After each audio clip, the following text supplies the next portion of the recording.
Feed is one of your biggest costs, so losing it before cattle ever eat it is like burning money. Wastage happens at every step: harvesting, storage, delivery, feeding, all of the above.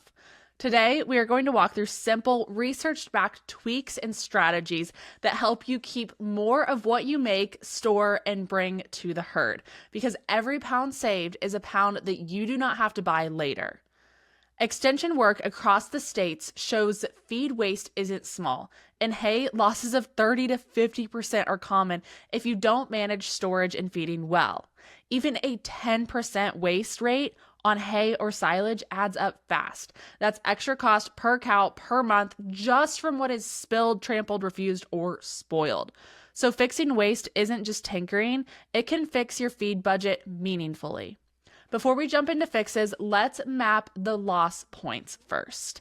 Number one, you've got storage losses, things like weather damage, spoilage, or moisture intrusion.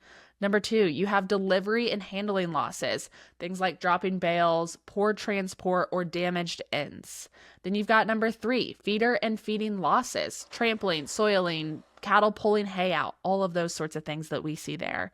And then you've got number four, feeding site problems, muddy ground, poor drainage, or even mixed forage/soil contamination at the feeding site. If you know where your weakest links are, you can target improvements smartly. So let's talk about some simple, high leverage changes that you can make on your operation. First things first, storage matters. Store hay off the ground, under cover, or on pallets, gravel, or raised beds to keep moisture out. Stack bales in pyramid or leave spacing for airflow.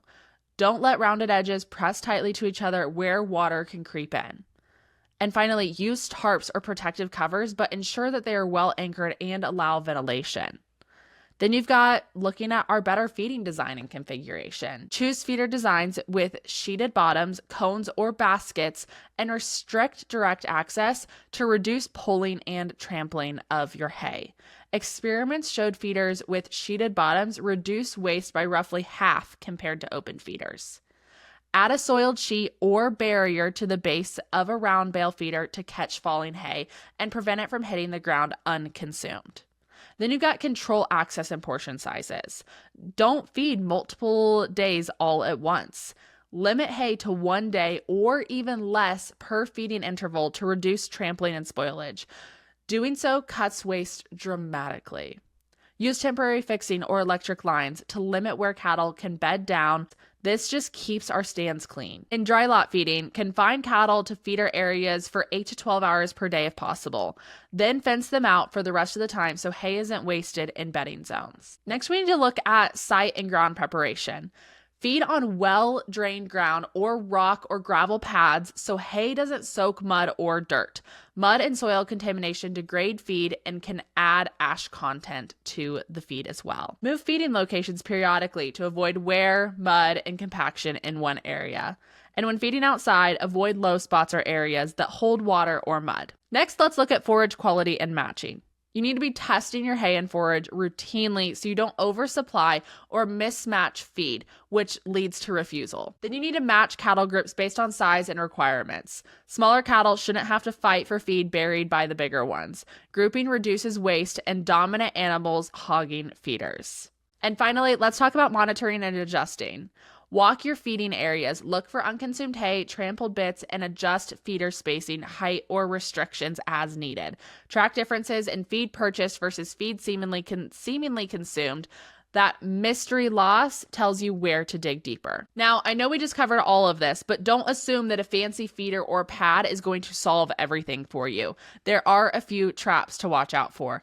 Number one is under allocating for feeders and labor cost. If you buy a better feeder but never space time to maintain it, the net gain automatically shrinks on that. Number two, not adjusting placement or moves as seasons, conditions, and everything else. Number two, not adjusting placement or moving the feeder as seasons and conditions change. What works in dry soil might fail in mud. Number three, letting cattle overextend access. When a feeder is too open, the boldest cattle waste the most.